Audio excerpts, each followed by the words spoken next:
Hey guys, welcome back to our channel Bright Ideas. ముందుగా మీ అందరికీ good morning, good afternoon and good evening. మీరు ఏ టైంలో చూస్తారో ఆ టైం బట్టి మిమ్మల్ని విష్ చేసేసాను. సో ఈ రోజు ఈ వీడియోలో అవుట్ఫిట్ ఫ్రమ్ ద స్క్రాచ్ బాగా సక్సెస్ఫుల్గా రన్ అవుతున్న ఒక కంటెంట్ అని చెప్పొచ్చు. అంటే ఒక క్రియేటర్స్ పాయింట్ ఆఫ్ వ్యూలో మాట్లాడుకుంటే, కొత్తగా స్టార్ట్ చేసిన యూట్యూబ్ ఛానల్స్ దగ్గర నుంచి ఇదే కంటెంట్తో వైరల్ అయ్యి క్యాన్స్ రెడ్ కార్పెట్ వరకు వెళ్ళిన నాన్సీ త్యాగి లాంటి వాళ్ళ వరకు కూడా సక్సెస్ఫుల్గా రన్ అవుతున్న ఒక ట్రెండ్ అని చెప్పొచ్చు. ఓకే, ఇక్కడ వరకు అంతా బాగానే ఉంది. కొంతమంది కంటెంట్ క్రియేట్ చేయడం కోసం చేస్తుంటారు, కొంతమంది అకేషన్స్కి అవుట్ఫిట్ని క్రియేట్ చేసుకోవడానికి చేస్తూ ఉంటారు. ఇలా డిఫరెంట్ పర్పసెస్ కోసం ఈ అవుట్ఫిట్ ఫ్రమ్ ద స్క్రాచ్ అనేది చేస్తున్నారు అనమాట. మరి ఈ వీడియోలో నేను షేర్ చేయబోతున్న విషయం ఏంటంటే, ఈ అవుట్ఫిట్ ఫ్రమ్ ద స్క్రాచ్ చేసేటప్పుడు మనం కన్సిడర్ చేయాల్సిన ఒక 3 ఇంపార్టెంట్ స్టెప్స్ అనమాట. ఈ మూడింటిని మనం డెఫినెట్గా తెలుసుకోవాలి. బేసిక్స్ అనుకోవచ్చు. ఆల్రెడీ దీని మీద మంచి నైపుణ్యం ఉన్నవాళ్ళు, అంటే ఇంతకుముందు చాలా అవుట్ఫిట్స్ చేసుకున్న వాళ్ళకైతే ఇది ఆల్రెడీ తెలిసి ఉండొచ్చు. బట్ ఈ outfit from the scratch videos చూసి, ఈ ఇన్ఫ్లుయెన్సర్స్, ఈ క్రియేటర్స్ వీడియోస్ చూసి అరే మేము కూడా చేయించుకోవాలి అని కొత్తగా స్టార్ట్ చేసే వాళ్ళు ఎవరైనా ఉంటే వాళ్ళు ఈ విషయాల్ని కన్సిడర్ చేసుకుంటే బాగుంటుంది. సో వాళ్ళకి డెఫినెట్గా హెల్ప్ అవుతుంది. ఇంకా ఎలాంటి లేట్ చేయకుండా let's get into the video. Why outfit from the scratch అంటే budget friendly, uniqueness and satisfaction. ఈ అవుట్ఫిట్ ఫ్రమ్ ద స్క్రాచ్ అన్నప్పుడు మనం మన బడ్జెట్లో దాన్ని డిజైన్ చేసుకోవచ్చు అండ్ మన క్రియేటివిటీని లేకపోతే మనకున్న ఇన్పుట్స్ని మన అవుట్ఫిట్లో పెట్టొచ్చు. అండ్ అలాంటి మోడల్ ఇంకెవరి దగ్గర ఉండదు. I have my own set of rules to create an outfit from the scratch. Number 1, budget. ఒక ఎక్స్పెరిమెంట్ చేస్తున్నారు లేకపోతే ఇదే ఫస్ట్ టైం కుట్టించుకుంటున్నారు అన్నప్పుడు don't go for expensive fabrics. ఇప్పుడు కొంతమంది క్రియేటర్స్ ఉంటారు, చాలామంది చేస్తున్నారు. సో ఫ్యాబ్రిక్ కాస్టే 5,000, 10,000, 15,000 అలా అస్సలు వెళ్ళొద్దు. ఫస్ట్ క్రియేట్ చేస్తున్నప్పుడు నేనైతే ఇప్పటికొచ్చి నేను ఒక 3-4 అవుట్ఫిట్స్ నేను డిజైన్ చేయించుకున్నాను. దానికి అయిన నా ఫ్యాబ్రిక్ కాస్ట్ వచ్చి 1000 to 1200.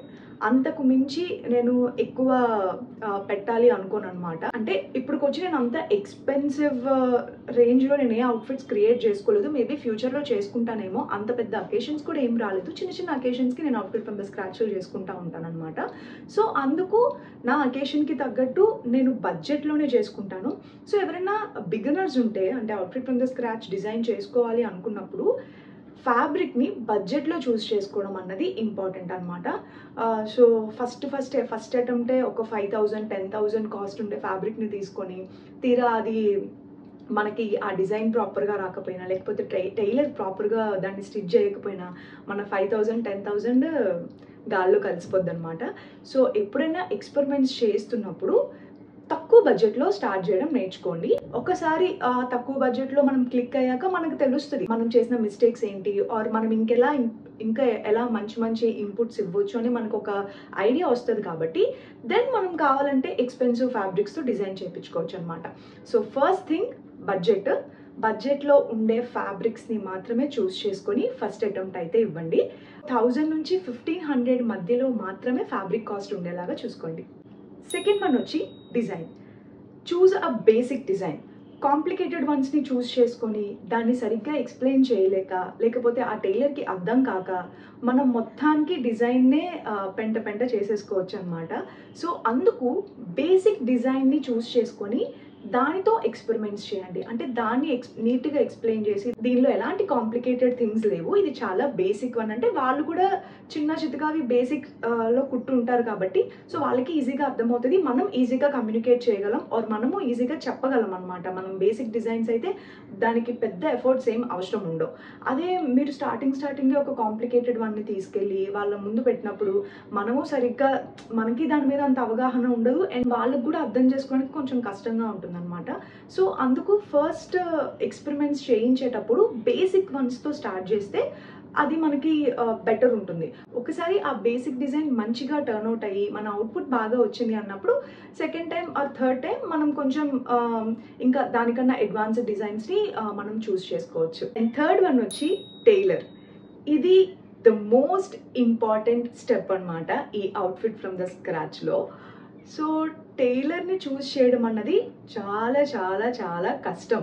ఎందుకంటే ఇలాంటి థింగ్స్లో ఏమైపోతుందంటే వాళ్ళు ఇంతకుముందు మనకి చాలా బాగా స్టిచ్ చేసి ఉండొచ్చు, లేకపోతే వాళ్ళకి చాలా మంచి పేరు ఉండొచ్చు. కొన్నిసార్లు ఏమవుతుందంటే వాళ్ళు అంత బాగా స్టిచ్ చేసినా ఒక్కోసారి మన అవుట్ఫిట్ని పాడు చేసేస్తారనమాట. అది ఎందుకో తెలీదు. అదే ఇంతకుముందు బాగానే కుట్టారు కదా, లేదంటే ఇంతకుముందు బాగానే కుట్టారు అని చెప్పి వేరే వాళ్ళ సజెషన్స్ తీసుకొని, వేరే వాళ్ళ రివ్యూస్ తీసుకొని మనం వెళ్ళినా ఒక్కోసారి మనకు అది సెట్ కాకపోవచ్చు. నాకైతే థ్యాంక్ గాడ్ నాకు మా ఇంట్లోనే ఉన్నారు. మా పిన్ని స్టిచ్ చేస్తారు అండ్ అలానే మా వదిన కూడా స్టిచ్ చేస్తారు, మా వదిన వాళ్ళ అక్క. సో నాకు వీళ్ళిద్దరితో ఎలాంటి ప్రాబ్లం ఉండదు. నాకు ఏం కావాలో అన్నీ నేను పాయింట్ టు పాయింట్ ఎక్స్ప్లెయిన్ చేస్తాను అండ్ వాళ్ళు అలానే అర్థం చేసుకుంటారు. ఒకవేళ చిన్న చితక ఏమైనా డిస్టర్బెన్సెస్ వచ్చినా, ఆల్టరేషన్స్ నీడ్ ఉంది అన్న నేనే వెళ్ళి కూర్చొని మొత్తం చేయించుకుంటాను అనమాట. ఇలా ఇంట్లో ఉన్న వాళ్ళకైతే ఏం ప్రాబ్లం ఉండదు, బట్ అందరికీ ఇలా కుదరదు కదా. సో టైలర్ని చూస్ చేసుకోవడం అన్నది కూడా చాలా చాలా ఇంపార్టెంట్ అనమాట. అందుకే నేను ఏమని చెప్పానంటే ముందు 2 పాయింట్స్ దీనికి రిలేటెడ్. ఇప్పుడు మనం ఎక్స్పెన్సివ్ ఫ్యాబ్రిక్ తీసుకొని, ఒక కాంప్లికేటెడ్ డిజైన్ తీసుకొని, ఒక తెలియని టైలర్ దగ్గరికి వెళ్ళి, ఈ రెండింటిని పట్టుకొని ఈ టైలర్ దగ్గరికి వెళ్ళి, ఈ టైలర్ పోనీ ఏమన్నా తక్కువ ఛార్జ్ చేస్తాడా అంటే లేదు. ఇప్పుడు మన మోడల్ బట్టి డ్రెస్సెస్కే 2000, 3000 కూడా ఛార్జ్ చేస్తున్నారు అనమాట.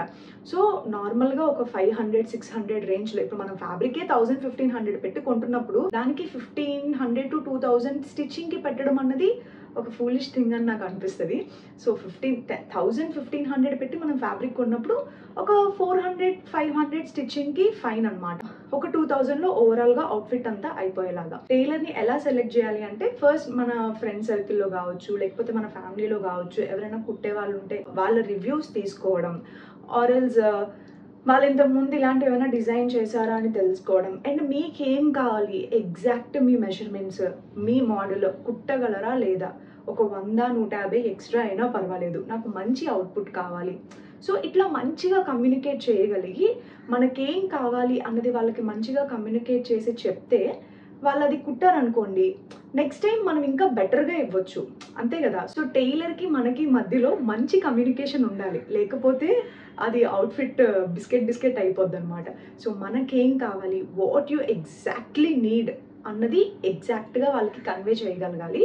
సో ఎంత చేసినా అది పాడైంది అంటే నెక్స్ట్ టైం అసలు ఆ టైలర్ దగ్గరికి వెళ్ళొద్దు.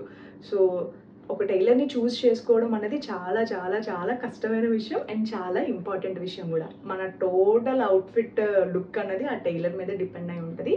సో అందుకనే ఒకవేళ ఎవరన్నా మంచిగా కుట్టే టైలర్స్ ఉన్నారు అంటే you can go for it blindly, but still fabric and design basic and బడ్జెట్లో తీసుకోండి. మంచిగా కుట్టే టైలర్స్ అయినా సరే ఫస్ట్ ఆఫ్ ఆల్ ఒకసారి మంచిగా వచ్చింది అవుట్పుట్ అంటే సెకండ్ టైం నుంచి మనం మన బడ్జెట్ అండ్ మన డిజైన్స్ని డిఫరెంట్ మోడల్స్లో కుట్టించుకోవచ్చు. కానీ కొత్త టైలర్ దగ్గరికి వెళ్తున్నారు, లేకపోతే వాళ్ళ దగ్గర మనం ఇంతకు ముందు ఏమీ స్టిచ్ చేయించుకోలేదు అన్నప్పుడు మాత్రం ఒక ఎక్స్పెరిమెంట్ లాగా తీసుకోండి. అది ఫ్లాప్ అవుతుందా హిట్ అవుతుందా అనేది సెకండరీ. ఒక ఎక్స్పెరిమెంట్, ఫ్లాప్ అయితే హిట్ అయితే మంచిదే, మనం సెకండ్ టైం కూడా వాళ్ళ దగ్గరికి వెళ్తాం. ఒకవేళ ఫ్లాప్ అయితే ఆ టైలర్ కాకుండా ఇంకెవరన్నా చూస్ చేసుకుంటాం అనమాట. సో ఇవి నేను ఇప్పటి వరకు గమనించిన కొన్ని విషయాలు అండ్ నాకు తెలిసిన కొన్ని విషయాలు అనమాట. సో ఎవరన్నా ఇలా outfit from the scratch design చేయించుకోవాలి అనుకున్న వాళ్ళకి డెఫినెట్గా ఈ 3 పాయింట్స్ అయితే మైండ్లో పెట్టుకోండి అండ్ ఇవైతే డెఫినెట్గా మీకు హెల్ప్ఫుల్ అవుతాయి. So that's all for today's video guys. Hope you like the video. ఈ వీడియో కనుక మీకు నచ్చినట్లయితే లైక్ చేయండి, షేర్ చేయండి అండ్ సబ్స్క్రైబ్ చేయడం మాత్రం అస్సలు మర్చిపోకండి. అండ్ అలానే ఇంకొక మంచి వీడియోతో మళ్ళీ కలుసుకుందాం. అంతవరకు take care, bye. Thank you so much for watching.